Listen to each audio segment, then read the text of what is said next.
31절까지 한 절씩 교독하겠습니다. 마태복음 24장, 제가 가지고 있는 개역개정 성경 신약 41쪽 마태복음 24장 화면에도 나오고 있습니다. 참고해 주시고 한 절씩 교독하겠습니다. 15절입니다. 그러므로 너희가 선지자 다니엘이 말한 바 멸망에 가증한 것이 거룩한 곳에서 선 것을 보거든 있는 자는 깨달을진저. 지붕 위에 있는 자는 집 안에 있는 물건을 가지러 내려가지 말며 그 날에는 아이 벤 자들과 젖 먹이는 자들에게 화가 있으리로다.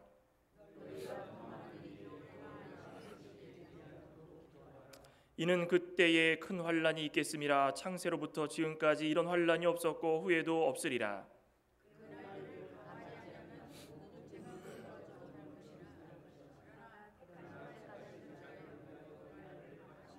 아멘.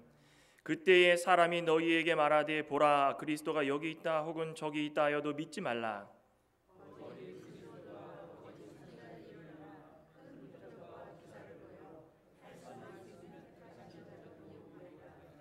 보라 내가 너희에게 미리 말하였노라.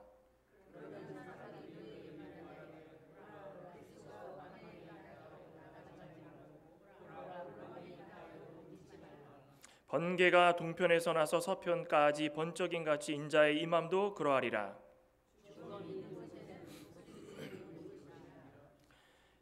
29절부터는 한 목소리로 같이 읽도록 하겠습니다. 그날 환란 후에 즉시 해가 어두워지며 달이 빛을 내지 아니하며 별들이 하늘에서 떨어지며 하늘의 권능들이 흔들리리라.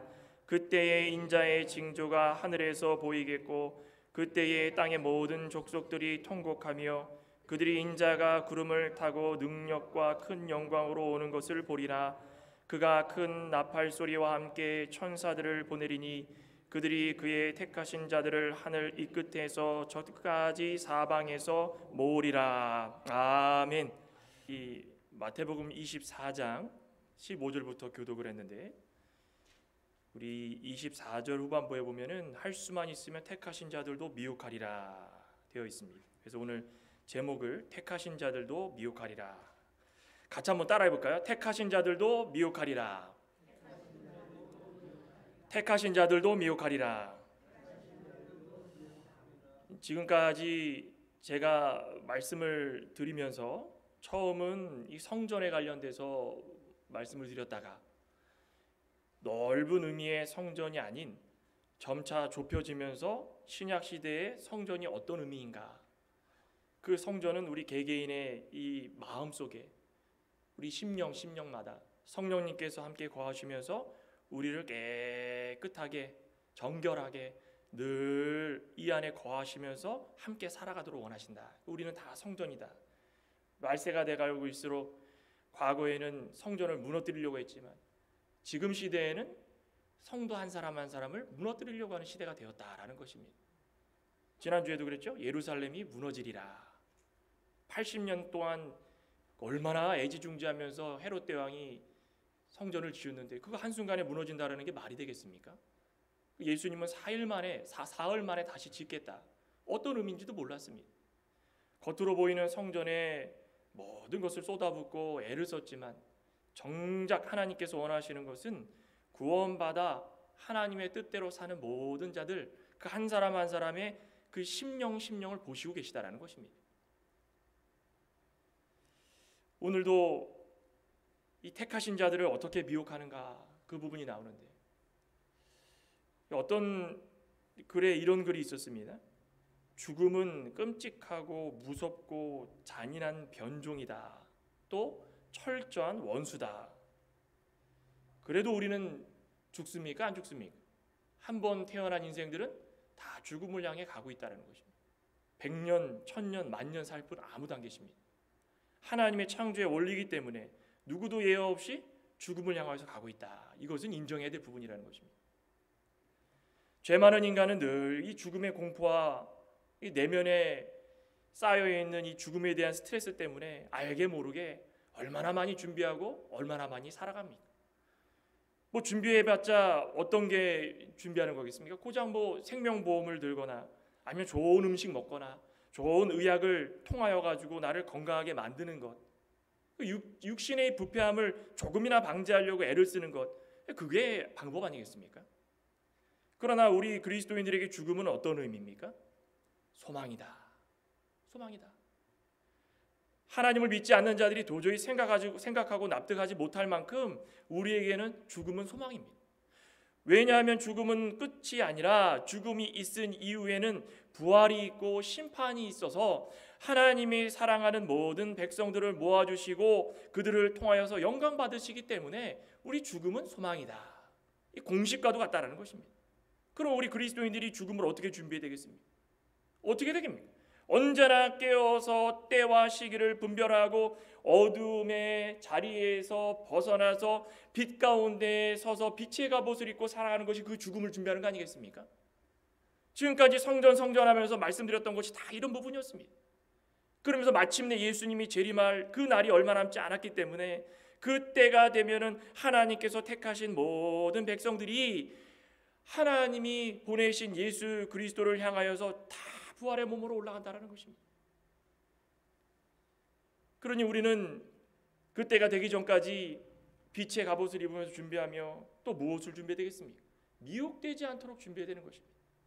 얼마나 많은 미혹거리들이 우리를 믿음의 손해를 주려고 다가오는지 상상 이상으로 모든 알게 모르게 우리 주변에 스며들어서 우리를 믿음에서 벗어나려고 얼마나 많이 미혹하는지 모릅니다. 그러니 오늘 본문에서도 이 마태 사도가 이 마지막 때에 예수 그리스도의 재림이 얼마 남지 않은 그 모든 징조들이 있을 텐데, 전무후무한 환란이 우리 가운데 올 텐데, 지금 이 사도 시대에 일어나는 초대 교회에 일어나는 환란은 환란도 아니다. 점차 예수 그리스도의 재림이 가까울수록 더 큰 환란이 일어나고 그 환란을 통하여서 많은 것들이 우리를 미혹하려고 하는데 우리는 철저히 준비해야 되지 않겠는가? 이 준비하는 삶을 살아가고자 이 말씀을 권면하고 있다는 것입니다. 무엇을 준비해야 되겠습니까? 첫째는 환란이 올 것을, 큰 환란이 올 것을 각오하고 준비하는 것입니다. 그 각오라는 것이 어떤 것인지를 좀 잘 기억하라는 것입니다. 오늘 15절의 본문에 보면은 지난주에 말씀 혹시 기억하시는 분이 계실지 모르겠습니다. 여기 뭐라고 말씀하냐면, 그러므로 너희가 선지자 다니엘이 말한 바 멸망에 가증한 것이 거룩한 곳에 선 것을 보거든 읽는 자는 깨달을진저, 깨달아야 된다는 것입니다. 우리 다니엘서를 어떻게 보라고 그랬습니까? 그냥 단순하게 영적인 면에서만 보면 잘못 판단돼 가지고 이단과 사이비 종파로 빠질 수가 있습니다. 그런데 이거를 우리는 역사적인 면과 영적인 면을 동시에 이해를 하면서 이 우리 준비하는 데에 좀 필요한 것들을 기억하라는 것입니다. 우리 다니엘서 9장 다시 한번 볼까요? 다니엘서 9장 25절부터 좀 들으시면서 다시 한번 좀 이해를 해주시기 바랍니다. 25절부터 제가 한번 읽어보겠습니다. 그러므로 너는 깨달아 알지니라. 어렵습니다. 다니엘에게 환상을 통하여서 보여주는 것인데 이게 쉬운 말씀이겠습니까? 당장 일어나지 않은 말씀입니다. 그런데 우리는 현대를 살고 있으면서 과거를 봤더니 이 말씀이 그대로 다 일어났다는 것입니다. 이 뜻은 무슨 뜻입니까? 지금 하나님께서 다니엘의 입을 열어서 가까운 미래에 있을 것을 예언하신 것은 이런 일들이 그때만 있을 것이 아니라 조금씩 예수 그리스도의 재림이 오기 전까지 계속 일어날 것을 기억하라는 것입니다. 깨달으라는 것입니다. 예루살렘을 중건하라는 영이 날 때부터 기름 부음을 받은 자 곧 왕이 일어나기까지 7이레와 62이레가 지날 것이요. 다시 한번 좀 기억하시기 바랍니다. 총수는 72이레인데 여기에 봤더니 7이레가 먼저 지나고 62이레가 지났습니다. 그럼 몇 이레입니까? 69이레입니다. 그렇죠? 7이레라는 것은 고레스 왕이 성전을 재건하라 라고 했던 바벨론에서 포로가 귀환해가지고 왔던 그 시점부터 시작해서 62일에가 지났다는 것은 유대의 모든 백성들이 이제는 안정을 찾고 예수 그리스도가 오는 그 시점까지를 계산하는 겁니다. 그 총 62일에 7일에 플러스 62일에 총 69일입니다. 69일에. 그러면은 총 70일이라고 했는데 몇 일회가 남습니까? 한 일회가 남습니다. 계속 한번 보겠습니다. 자, 그때가 되면은 곤란한 동안에 성이 중건되어 광장과 거리가 세워질 것이 안정되었다라는 것입니다. 62일의 후에 기름 부음을 받은 자가 끊어져 없어질 것이며 그랬죠.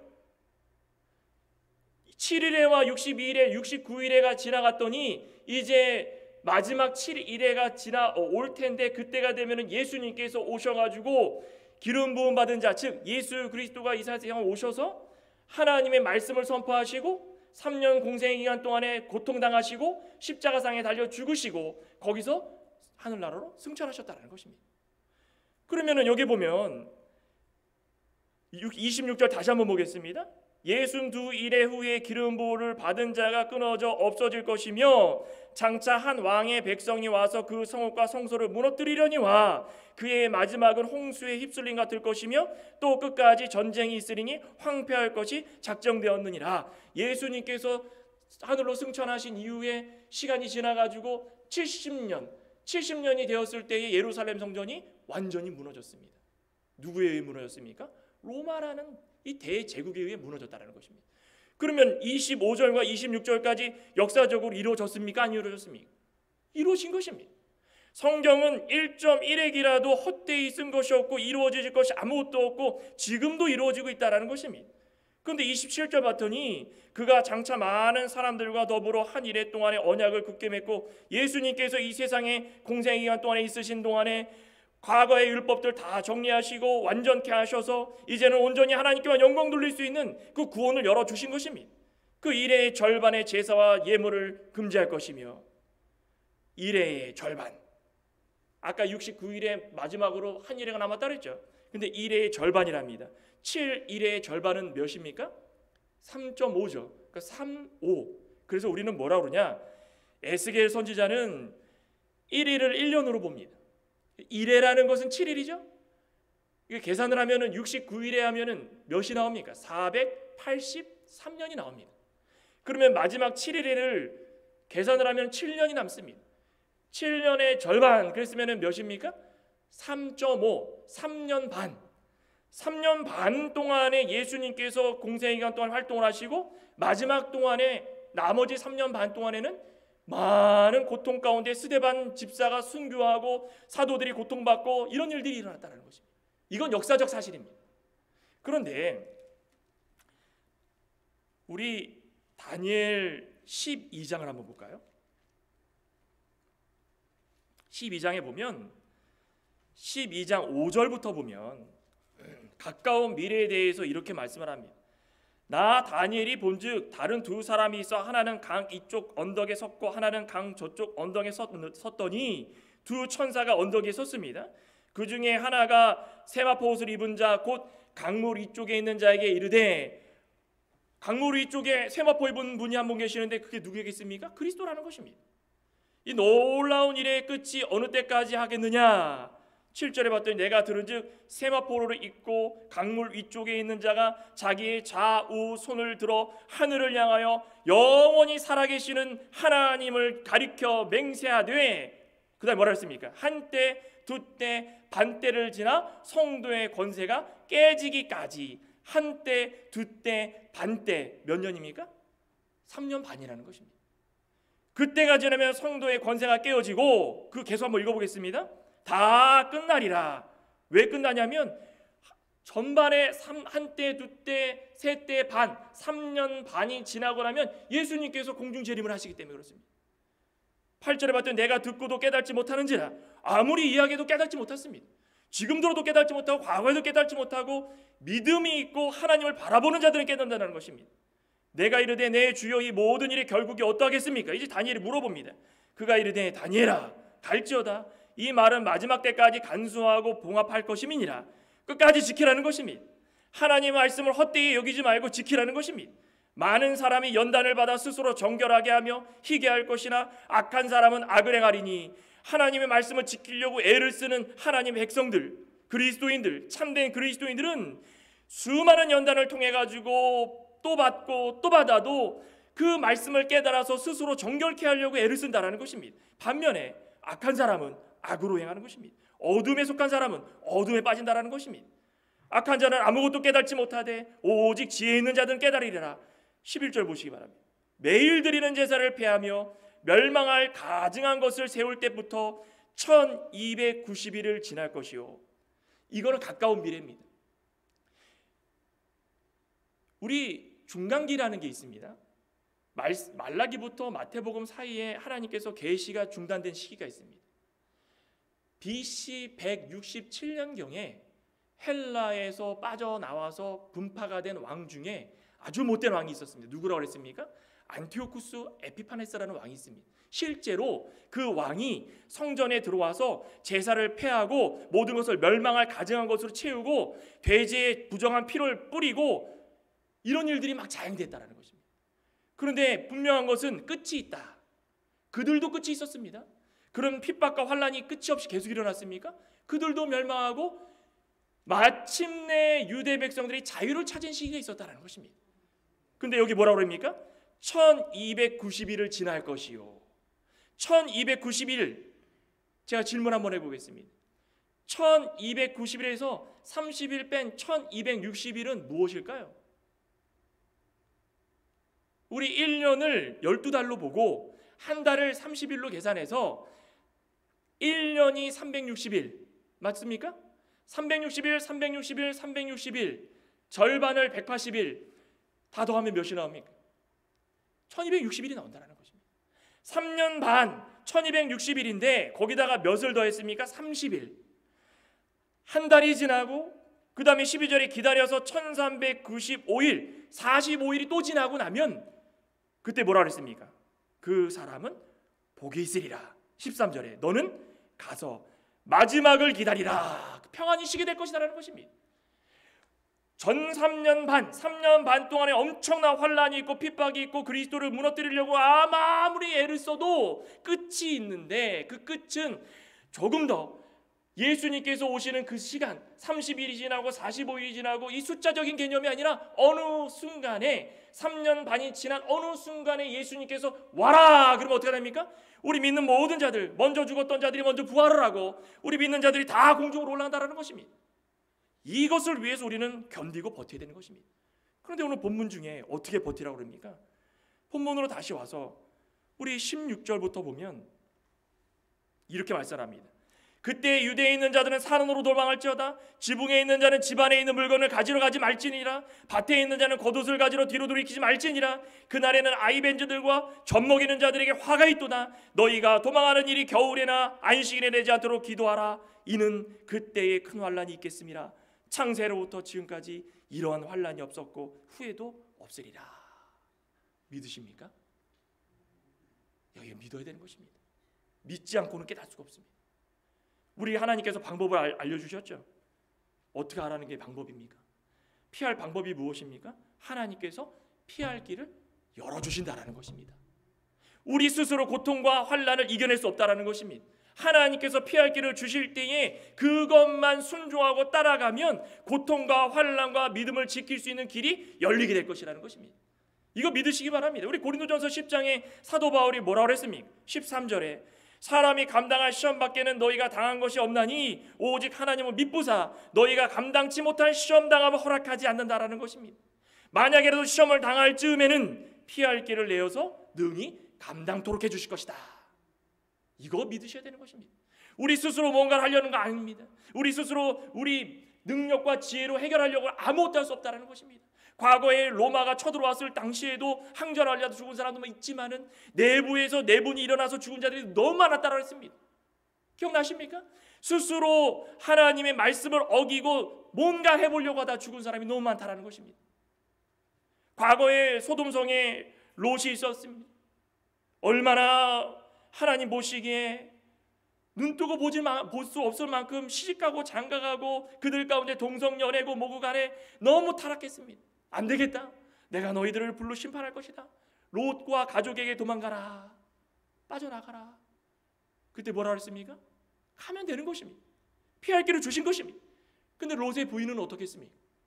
아이고 내꺼 아이고 하다가 끝나버리는 것입니다. 우리는 오늘날 많은 이런 일들이 일어나지만 우리의 지식과 지혜로서 모든 것을 파악하고 이해하고 받아들이려고 우리 하나님 말씀 외에 다른 것을 통하여서 우리가 정립하고 살아갈 때가 너무 많다는 것입니다. 하나님 말씀이 기준 되길 소망합니다. 단 하나님께서 어떤 것을 허락하셨습니까? 우리에게 말씀하시기를 추운 겨울이나 안식일이 되지 않도록 기도하라. 추운 겨울은 아주 추워가지고 움직일 수 없는 날, 안식일은 당시에는 하나님께 제물을 드리고 예배를 드리는 날입니다. 오늘날로 얘기하면 주일과 같습니다. 하나님께서 무엇을 해주신 것입니까? 자비와 공유를 베풀어 주시는 것입니다. 우리가 할 수 있는 것은 무엇입니까?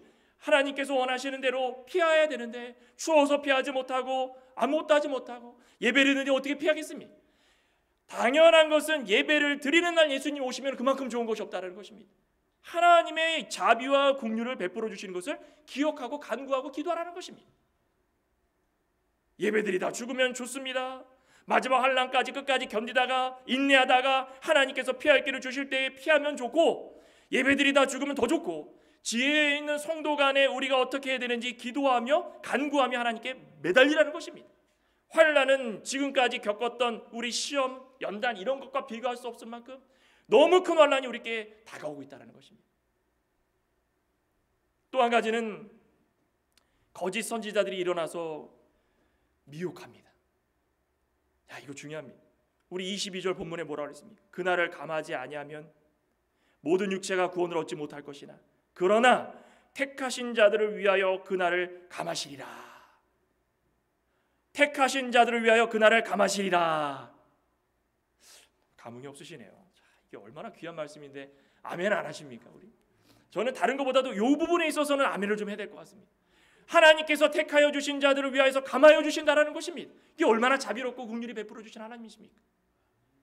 하나님께서 육체를 가진 모든 자들을 구원할 것은 당연히 하나님 마음은 그렇습니다. 하지만 하나님 말씀을 거부하고 끝까지 하나님 손에서 벗어나서 택함 받지 못한 자들은 그 환난 가운데에 쓰러지고 낭망할 수밖에 없다는 것입니다. 우리 7년 대환란 중에 이 일부인 3년 반을 감해 주신다라는 그 자체가 우리 얼마나 은혜입니까? 나머지 후 3년 반은 이거보다 더 많은 고통이 일어나는 적그리스도가 지금 우리가 봤던 적그리스도에 비교할 수 없을 만큼 악한 영들이 나타나가지고 무너뜨리기 시작하는데 우리 견딜 수 없다는 것입니다. 혹여 하나님을 부정하고 살다가 하나님 택함 받아가지고 후 3년 기간을 고통 속에 보내면 끝까지 견디고 또 견딜 때 그 얼마나 고통스럽겠습니까? 우리 다니엘서 보면은 세 친구가 나오죠. 사드락과 메삭과 아벳느고. 그들이 믿음을 지키려고 하다가 얼마나 고통을 당하고 풀무 가운데에 들어가는 그런 일들까지 당하지 않았습니까? 하지만 끝까지 지켰을 때 하나님께서 다 지켜주셨다는 것입니다. 이기고 또 이길 수 있는, 감당할 수 있는 힘을 주셨다는 것입니다. 피할 길을 주셨다는 것입니다. 이게 우리가 해야 될 거 아니겠습니까? 미혹하는 영들이 너무나 많이 일어나는데 우리 23절에 봤던 이 본문에 그때 사람이 너희에게 말하되 보라 그리스도가 여기 있다 저기 있다, 그 믿지 말라는 것입니다. 거짓 그리스도들도 거짓 선지자들도 일어나가지고 표적을 행하는데 큰 표적을 행하고 기사를 보여주고 택하신 자들을 미혹하려고 시시때때로 자기네들이 행했던 것들을 보여주고 또 보여주고 또 보여주고 또 보여주고, 우리가 살아가는데 여보시오 그리스도가 여기 있습니다. 제가 누구를 만났는데 너무 한번 와보십시오. 이분이 메시아고 이분이 감람나무고 이분이 우리에게 인된 자로서 하나님께서 보내주신 성령이고 이분이 심판자고 이분이 무슨 대사고, 내가 봤더니 이분만큼 예언과 치유의 역사를 가진 분이 없다. 그 믿어야 됩니까? 대답을 안 하시는 거 보니까는 내가 힘들면 믿어도 되지. 절대 그러면 안 되는 거죠. 절대. 우리는 무엇을 믿으면 되는 것입니까? 말씀만 믿으면 되는 것입니다. 뭐라 그랬습니까? 그리스도가 여기 있다 저기 있다. 요번에 우리 안타깝게도 이 귀네 카운티에 제가 온 지 지금 3년 좀 안 됐는데 치안이 좋다 했는데 큰 사고가 났죠. 생각하기 싫을 정도로 큰 이 살인 사건이 났습니다. 그런데 어떤 분이 저한테 전화를 주셨습니다. 이 종교단체에 대해서 아십니까? 그리스도의 정병, 그리스도의 용사, 이런 종교단체가 있습니까? 저는 그 전화 오기 전에도 한번 찾아봤습니다. 아무리 찾아봐도 안 나타납니다. 근데 유사한 종교를 한번 찾아보기는 했습니다. 비슷해요, 사건이.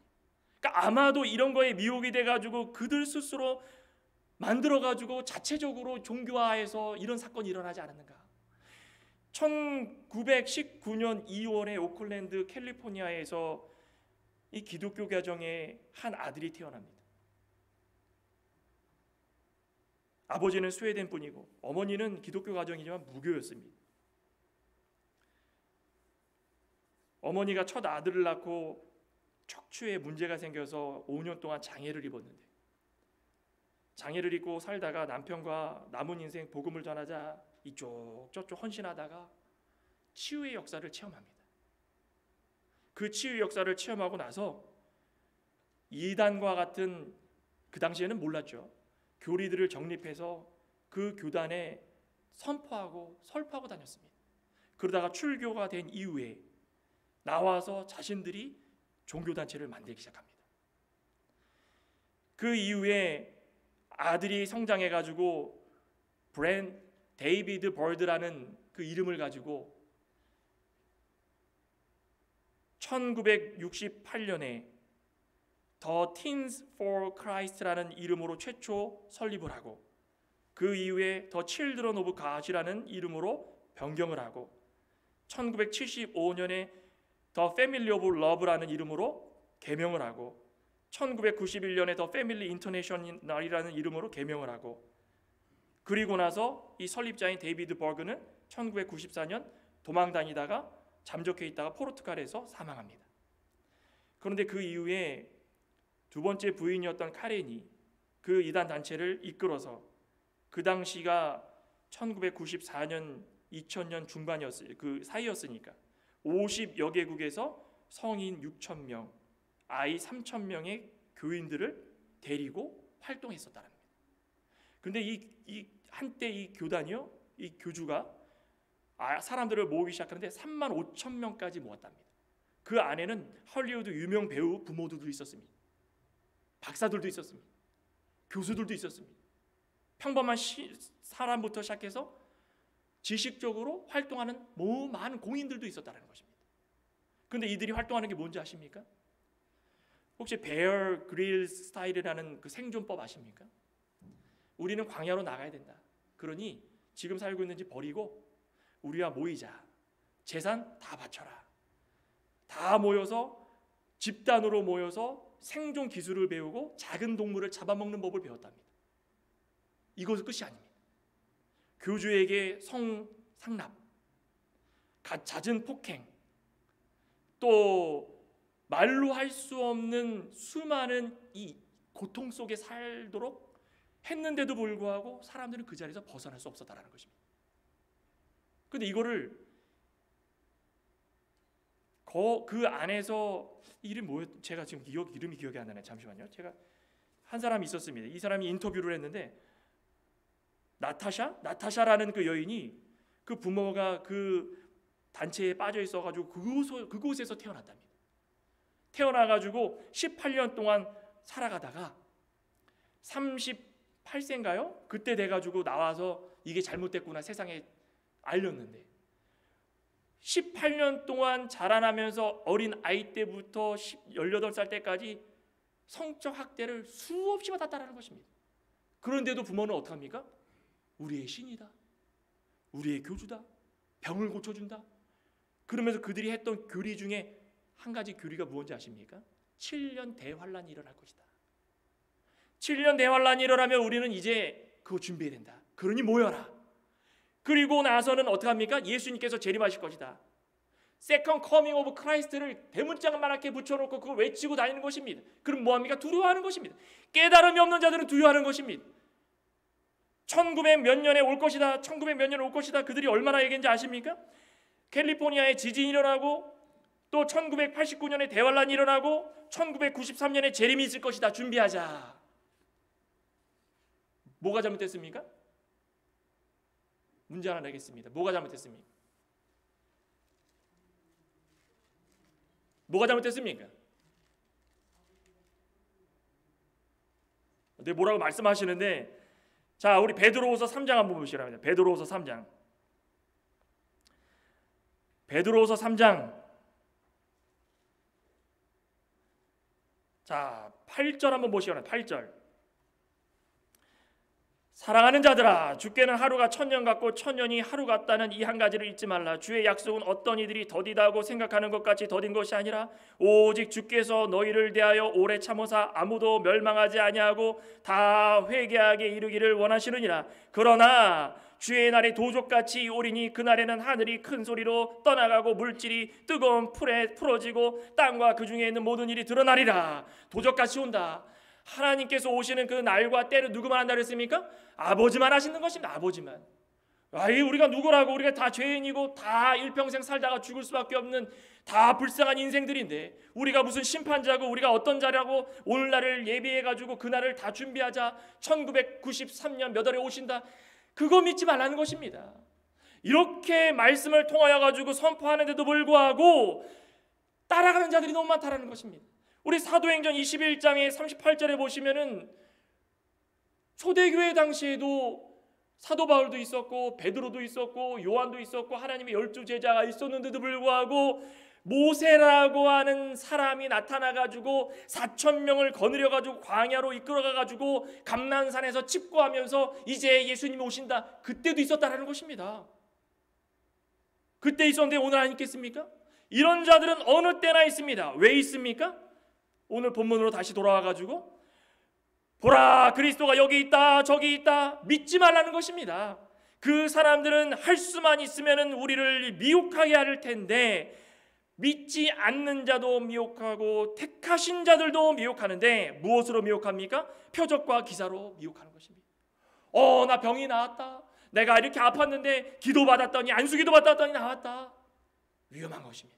나을 수도 있습니다. 그런데 그것을 끝까지 가다가 예수 그리스도의 재림과 연결시켜가지고 내가 교주다 나를 믿어라 재산을 버리고 집을 버리고 자녀를 버리고 다 끊고 나에게 와라. 이거 위험하다는 것입니다. 이런 일이 벌어지면 미혹되지 않을 자신 있으십니까? 아멘이십니까? 참 이게 힘듭니다. 알게 모르겠으면 알게 모르게 대놓고 하는 게 아닙니다. 친구 가족 정말 우리나라 말에 신하보로라는 말 있죠. 아무도 모르게 슬금슬금 들어와가지고 나의 모든 사상을 변질시키는 것입니다. 하나님 말씀을 못 믿게 하는 것입니다. 어느 순간에 내가 변해 있다는 것입니다. 저 창광교회 저 젊은 목사는 아무것도 모르고 한번 와봐라. 이 치유의 역사 신유의 역사 우리 교주가 되시는 이분이 얼마나 대단한지 한번 와서 보면은 너 이거 뭐 말씀 그거 보지도 않을 것이다. 하지 말라는 것입니다. 제발 좀 요즘 들어가지고 세대가 세대인 만큼 시대가 시대인 만큼 이런 분들이 너무 많아집니다. 성경을 잘못 해석하고 성경을 성경대로 그대로 봐야 되는데 나의 주관적인 생각이 들어가가지고 그것을 해석했을 때 그 미혹되는 경우가 많다는 것입니다. 그런데 오늘 마지막으로 결론적으로 29절 본문에 보면은 우리가 희망이 있습니다. 27절부터 보면은 번개가 동편에서 나서 서편까지 번쩍임 같이 인자의 임함도 그러하리라. 죽음이 있는 곳에는 독소리들이 모일 것이냐.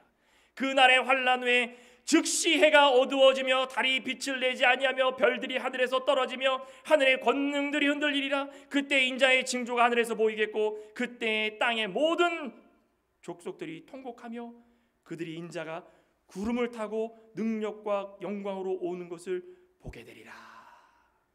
이겁니다. 마지막으로 무엇입니까? 택하신 자들을 모으시려고 천사들을 다 보내주신다는 것입니다. 그러니 우리는 인내하고 끝까지 견디면 되는 것입니다. 여기 보면은 환난 후에 어두워지며 달이 빛을 내지 아니하며 별들이 하늘에서 떨어지며 하늘의 권능들이 흔들리리라 그랬죠.